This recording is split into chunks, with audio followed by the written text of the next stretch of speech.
أعوذ بالله من الشيطان الرجيم بسم الله الرحمن الرحيم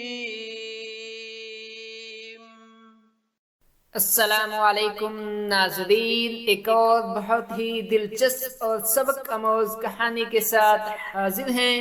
کہانی کا نام ہے سکول۔ تو آپ سب سے ریکویسٹ ہے کہ کہانی کو اینڈ تک ضرور سنیں اور چینل کو بھی ضرور سبسکرائب کریں۔ آج عبداللہ بہت خوش تھا کیونکہ آج اس کے بیٹے حذیفہ کا اسکول میں پہلا دن تھا۔ عبداللہ دن بھر رکشہ چلاتا اور جو کماتا اس سے گھر والے اللہ کا شکر ادا کرتے ہوئے زندگی گزارتے۔ عبداللہ ان پڑھ تھا، اسے پڑھنا لکھنا بالکل بھی نہیں آتا تھا، اسی وجہ سے وہ چاہتا تھا کہ اس کا بیٹا تعلیم حاصل کرے اور علم کے ذریعے پوری دنیا میں دین زندہ کرے۔ عبداللہ نے سب سے پہلے مسجد کے امام صاحب سے جو عالم دین تھے مشورہ کیا کہ عبداللہ کی تعلیم و تربیت کس طرح کی جائے۔ امام صاحب نے عبداللہ کو مشورہ دیا کہ سب سے پہلے حذیفہ بیٹے کو کسی اچھے دینی ماحول والے اسکول میں داخلہ دلواؤ، اور پھر کچھ عرصہ بعد جب حذیفہ بیٹا اچھی طرح پڑھنا لکھنا سیکھ لے تو اسے کسی اچھے مدرسہ میں حفظ کروایا جائے۔ عبداللہ کو امام صاحب کی باتیں بہت اچھی لگی۔ وہ امام صاحب سے اجازت لے کر گھر آیا اور حذیفہ کی والدہ کو امام صاحب کی کہی ہوئی باتیں بتائیں۔ حذیفہ کی والدہ ایک سمجھدار خاتون تھی، وہ بھی ان باتوں پر عمل کرنے کے لیے فوراً تیار ہو گئی۔ عبداللہ گھر کے قریب اسکول میں گیا اور حذیفہ کا داخلہ اسکول میں کروا دیا۔ آج حذیفہ کا اسکول جانے کا پہلا دن تھا، ایسے لگ رہا تھا کہ عبداللہ کے گھر میں عید آ گئی ہے۔ سب گھر والے خوش تھے کہ آج حذیفہ اسکول جائے گا۔ حذیفہ کو اسکول کی نئی وردی یونیفارم پہنائی گئی۔ امی نے جلدی سے لنچ باکس میں حذیفہ کا پسندیدہ کھانا رکھ دیا اور حذیفہ کو پیار سے سمجھایا کہ دیکھو بیٹا، جب کھانے کا وقفہ ہو تو ہاتھ دھو کر بسم اللہ پڑھ کر سیدھے ہاتھ سے کھانا کھانا اور اپنے ساتھیوں کو بھی کھلانا۔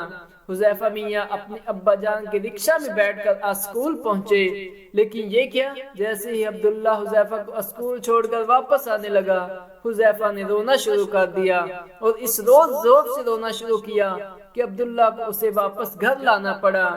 گھر آ کر عبداللہ نے حذیفہ کو سمجھایا اور علم حاصل کرنے کے فضائل فائدے سناتے ہوئے، لیکن حذیفہ میاں نہ ماننے اور اسکول جانے کے لیے بالکل تیار نہ تھے۔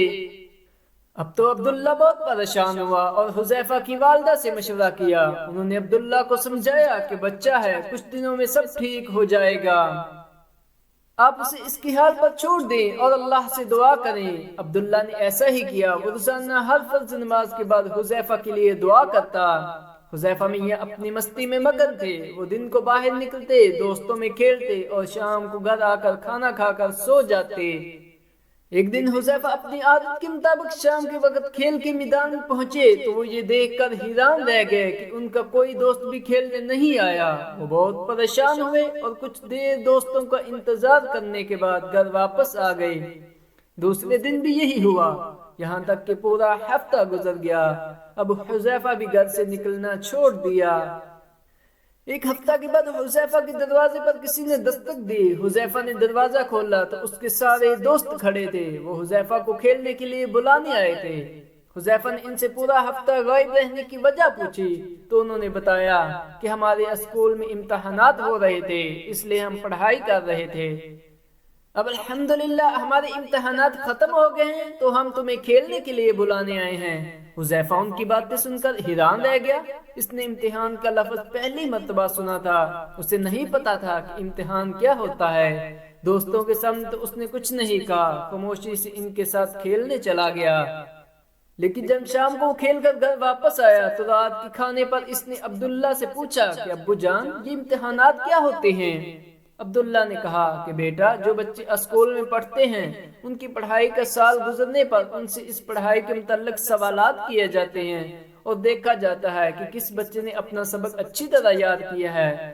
سب سے اچھی طرح سبق یاد کرنے والے بچوں کو اچھے اچھے تحفے دیے جاتے ہیں اور گھر والے بھی خوش ہو کر ان کو انعامات دیتے ہیں۔